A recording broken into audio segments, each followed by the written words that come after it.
and soldiers who laid down their lives in Tawang sector during the 1960s. 2520 പേരുകളുണ്ട് ഇവിടെ. Gorkha rifles അതിനകത്ത് പങ്കെടുത്ത 27 റെജിമെൻറ്റിൻ്റെ ഫ്ലാഗുകളാണ് ഈ പറക്കണേ. അതിൻ്റെ അപ്പോൾ നമ്മൾ തവാങ്ങിൽ നമ്മുടെ ഫൈനൽ സ്പോട്ട് എത്തിയിട്ടുണ്ട്. വാർ മെമ്മോറിയലാണ് കാണുന്നത്. നമ്മുടെ 1962 ഇന്ത്യ ചൈന തമ്മിലുള്ള യുദ്ധത്തിൻ്റെ അവശേഷിപ്പുകളാണ് ഇവിടെ ഫുള്ളുള്ളത്. അപ്പോൾ ഇത് കയറുമ്പോൾ തന്നെ ഇവിടെ ഇത് കാണുന്നത് എന്താണ്? പണ്ടത്തെ ഒരു ടാങ്കർ ഉണ്ട് ഇതിനകത്ത്. പണ്ടത്തെ ഒരു ടാങ്കാട്ടെ കാണുന്നത്. കൊള്ളാട്ടോ. ഇത് അതിൻ്റെ എയിം നോക്കുന്ന സാധനമാണ് മേളിൽ. മൂന്നെണ്ണം ഉണ്ടല്ലേ. ഇതെവിടെ ആൾ കയറിയിരിക്കും, എയിം നോക്കും, പൊട്ടിക്കും. ഈ സാധനം പിടിച്ച് കറക്കും അല്ലേ? രണ്ട് സൈഡിലുണ്ട്, അപ്പുറം ഉണ്ടോ? സൈഡിലിരിക്കുക ഒരാൾക്ക്. അപ്പം നമുക്കിനി അകത്തോട്ട് കയറിയിട്ട് എന്തൊക്കെയാന്ന് നോക്കാം അല്ലേ? അതിൻ്റെ അകത്ത് എന്തൊക്കെയുണ്ട്, എന്തൊക്കെ അവശേഷിക്കണമെന്നുള്ളത് നമുക്കൊന്ന് കണ്ടിട്ട് വരാം. നമ്മുടെ വാർ മെമ്മോറിയലിനകത്തോട്ട് കയറി വരുമ്പോൾ കാണുന്ന ഈ ഒരു ബുദ്ധിസ്റ്റ് സ്തൂപം ഉണ്ടല്ലോ, ഈ ഒരു സ്തൂപ ഭയങ്കര സ്പെഷ്യലാണ്.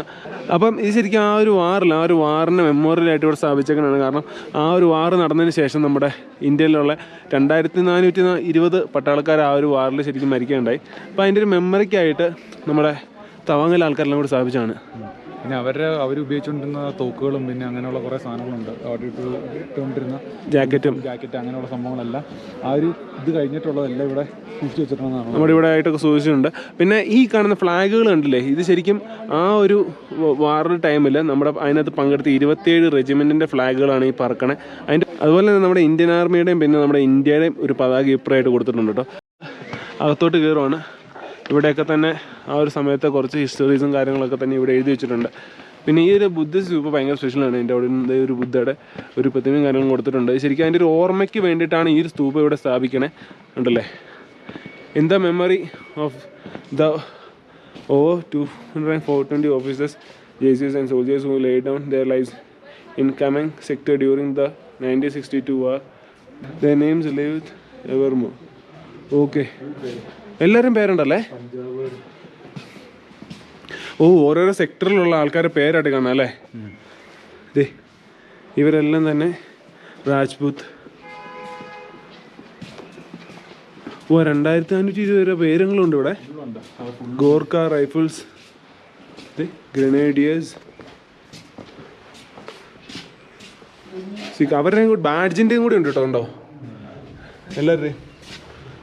പിന്നെ ഏതാണ് ക്യാപ്റ്റൻ? ഓരോ അതിൻ്റെ താഴത്തുള്ള ഓഫീസേഴ്സ് എല്ലാം കൊടുത്തിട്ടുണ്ടല്ലേ. The corps of electrical and mechanical engineers, military, police, army corps, Indian corps, Garhwal rifles, സിക്ലി.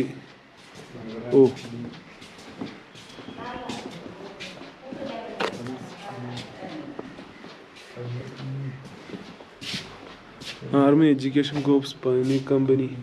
എന്താൾക്കാരല്ല ഒരു യുദ്ധത്തിൽ മരിച്ച ശരിക്കും. നമുക്ക് പിന്നെ ഇതിനകത്ത് ആ ടൈമിലെ കുറച്ച് ഫോട്ടോസും കാര്യങ്ങളൊക്കെ ഇതിനകത്ത് കൊടുത്തിട്ടുണ്ടല്ലേ. ഇതൊക്കെ ആ സമയത്ത് പിന്നെ തോക്കുകളാണ് തോന്നണല്ലേ. അതെ, ആ സമയത്തുള്ള കണ്ടിട്ട് സ്നൈപ്പർ ടൈപ്പ് തോക്കുകളാണ് ലോങ് റേഞ്ചിലേക്ക് പോകുന്നത്. തോംസൺ കോൾ അങ്ങനെ പറഞ്ഞ റൈഫിൾസൊക്കെ. പിന്നെ അവരുടെയൊക്കെ ഇതാണോ തവാങ് മോണസ്ട്രി 1962 ഇങ്ങനെയാണോ. പിന്നെ അവരെ കുറേ ഫോട്ടോസും കാര്യങ്ങളൊക്കെ കൊടുത്തിട്ടുണ്ടല്ലേ. 1962 നടന്നു കഴിഞ്ഞാൽ ആ ഒരു ഡിഫൻസിൽ നടന്നു കഴിഞ്ഞാൽ കുറേ ഫോട്ടോസും കാര്യങ്ങളൊക്കെ ഇവിടെ കൊടുത്തിട്ടുണ്ട്. പിന്നെ ഇവരൊരു മാപ്പല്ലേ ഇത് കൊടുത്താണ്. ഭൂട്ടാനും ഇന്ത്യയും ചൈനയും അന്നത്തെ ലൈൻ ഓഫ് ആക്ച്വൽ കൺട്രോളിൻ്റെ എന്തായിരുന്നു, ചൈന എപ്പോഴും ഏത് അതിർത്തിയിലാണ് വരുന്നത്, അങ്ങനെയുള്ള എല്ലാം അവിടെ കൊടുത്തിട്ടുണ്ടല്ലേ. പിന്നെ അന്നത്തെ കാലത്ത് അവർ ഉപയോഗിച്ചുകൊണ്ടിരുന്ന ഹെൽമെറ്റൊക്കെ കേട്ടോ, ആ മുഴുവൻ തുരുമ്പക്കെടുത്ത് പോയി പൊട്ടലും കാര്യങ്ങളൊക്കെ ഉണ്ട്. എന്നാൽ അവർ ആ ഒരു വാറിൽ ഉപയോഗിച്ചുകൊണ്ടിരുന്നതെന്നാണ് പറയുന്നത്. പിന്നെ ഇതിൻ്റെ അകത്ത് ഇവിടെയുണ്ട് ഹെൽമെറ്റ് തുള വന്നിട്ടുള്ള ഭയങ്കരം ബുള്ളറ്റൊക്കെ ഉണ്ട്. പിന്നെ അവരെ കുടിക്കുന്ന ആ ഒരു വെള്ളമൊക്കെ ക്യാനുണ്ട്. പിന്നെ അവരെ കപ്പ്, ഫുഡ് കഴിക്കണ പാത്രം, പിന്നെ ആ ബുള്ളറ്റ്സ് യൂസ് ഉപയോഗിച്ച് കഴിഞ്ഞാൽ തോന്നുന്നു എല്ലാം പോയി, എല്ലാം പോയതാണ്. ചിലതൊന്നും ഉപയോഗിച്ചിട്ടില്ല. അതിൻ്റെ നിബ് ഇപ്പോഴും അതേ തന്നെ ഉണ്ട് ഉണ്ടല്ലേ. അതെ അതെ. അപ്പം അതിൻ്റെ ഒരു ഓർമ്മയ്ക്കായിട്ട് എല്ലാം സെറ്റ് ചെയ്ത് വെച്ചേക്കുന്നതാണ്. പിന്നെ ഇത് ഇവിടെയുണ്ട്, ഹെൽമെറ്റ് 2 കൊടുത്തിട്ടുണ്ട്. എല്ലാത്തിലും ഇത് വന്നിട്ടുണ്ട്, ബുള്ളറ്റ് കൊണ്ടുവന്ന് തോന്നുന്നു എല്ലായിടത്തും. അതെ, rifle Japanese 6.5 mm. Japanese rifle. ഇതിനകത്ത് കുറേ ഫോട്ടോസും കാര്യങ്ങളൊക്കെയാണ് ഇവിടെ മെയിനായിട്ട് കൊടുത്തേക്കണേ. തോക്കല്ലേ കൂടുതൽ. അതെ, ഒരുമാതിരി ഫിഷിംഗ് ഗൺ പോലത്തെ സാധനം. പിന്നെ കയറി പൊട്ടിക്കാനുള്ള സാധനം തോന്നുന്നു അല്ലേ? ഇത് മിസൈലാണോ? ഇത് മിസൈലിൻ്റെ ആണോ? വിടുന്ന ചെറിയ ടൈപ്പ് ലോഞ്ചിങ്ങിൻ്റെ ആ സാധനം ഇവിടെ സൈഡിൽ ഫിറ്റ് ചെയ്തിട്ട് അങ്ങനെ വരുന്നത്. അന്നത്തെ കാലത്തെ ടാങ്ക് ഗ്രനേഡ് ലോഞ്ചറാണ് എന്ന് പറയാൻ മറ്റേ ഇതാണോ? ടാങ്കിന്റെ അഗേൻസ്റ്റ് ടാങ്ക് ഓടിക്കൂടി വെക്കുമ്പോഴത്തേന് അതിൻ്റെ കൂടെ പൊട്ടിക്കാനായിട്ടുള്ള അല്ലേ? കൊള്ളാമല്ലേ? എന്തായാലും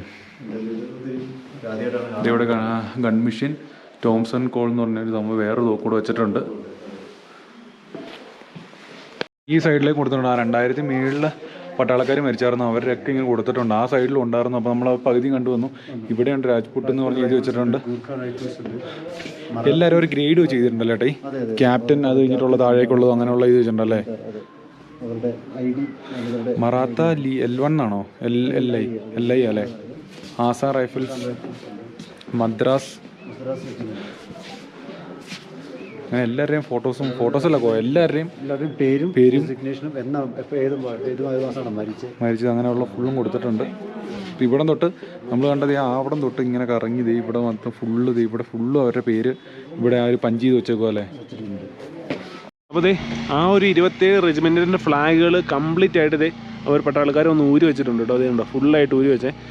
അപ്പോൾ ആ 27 റെജിമെൻറ്റിൻ്റെയും ഇന്ത്യൻ എയർഫോഴ്സിൻ്റെയും ഇന്ത്യൻ ആർമി ഫ്ലാഗുകളെല്ലാം തന്നെ അഴിച്ചതേക്ക് കൊണ്ടുപോകണമെന്നാണ് കാണുന്നത്. അപ്പോൾ അതുണ്ടല്ലോ ഇവിടെ ആ ഒരു അതിനകത്ത് പാർട്ടിസിപ്പേറ്റ് ചെയ്ത എല്ലാ റെജിമെൻറ്റുകളുടെയും പേര് അതുപോലെ തന്നെ അവരുടെ ആ ഒരു എംബ്ലത്തിൻ്റെയും കാര്യങ്ങളെല്ലാം ഇവിടെ കൊടുത്തിട്ടുണ്ട്. അപ്പോൾ നമ്മളിപ്പോൾ അവിടെ കണ്ട പോലെ ആ ഒരു 2020 വരെ പേരുകളും പിന്നെ ആ ഒരു മ്യൂസിയം, ഇതാണ് ഈ ഒരു വാർ മെമ്മോറിയലിൻ്റെ ഏറ്റവും സ്പെഷ്യൽ. അപ്പോൾ ഇപ്പം നമുക്ക് വേണ്ടി സാക്രിഫൈസ് 2420 പട്ടാളക്കാർക്ക് വേണ്ടി ഉണ്ടാക്കിയ ആ ഒരു മെമ്മറികൾ നമ്മൾ പറഞ്ഞാൽ കണ്ടിട്ട് വന്നത്. അപ്പോൾ നമ്മളിനി ഇവിടെ നേരെ എങ്ങോട്ടാണ്? നമ്മളിപ്പോൾ ഇന്നലെ കിടന്ന ഷെഡിലേക്ക് തന്നെ പോവുകയാണ്. ഒരു 62 കിലോമീറ്റർ അങ്ങോട്ടുണ്ട്. അത് കഴിഞ്ഞ് നാളെ രാവിലെ സെലാപാസ് കയറി സെലാപാസ് നമ്മൾ തിരിച്ച് ബോംഡില അങ്ങോട്ട് പോകും. അത് കഴിഞ്ഞിട്ട് നേരെ അരുണാചൽ വിടാനായിട്ടാണ് മൊത്തത്തിൽ ഞങ്ങൾ നോർത്ത് ഈസ്റ്റ് ഏകദേശം ഞങ്ങളുടെ ആയിരത്തിനകത്ത് ലിസ്റ്റ് ഉണ്ടാകുന്ന ഫുള്ള് ഞങ്ങൾ കവർ ചെയ്തിട്ടുണ്ട്. ഇനിയിപ്പോൾ നോർത്ത് ഈസ്റ്റ് കഴിഞ്ഞ് നമ്മൾ നോർത്തിലേക്ക് പോവുകയാണ്. അതെ, നമുക്ക് എന്തായാലും ഇവിടെ നിന്ന് ഇപ്പം തൽക്കാലം തെറിക്കാം.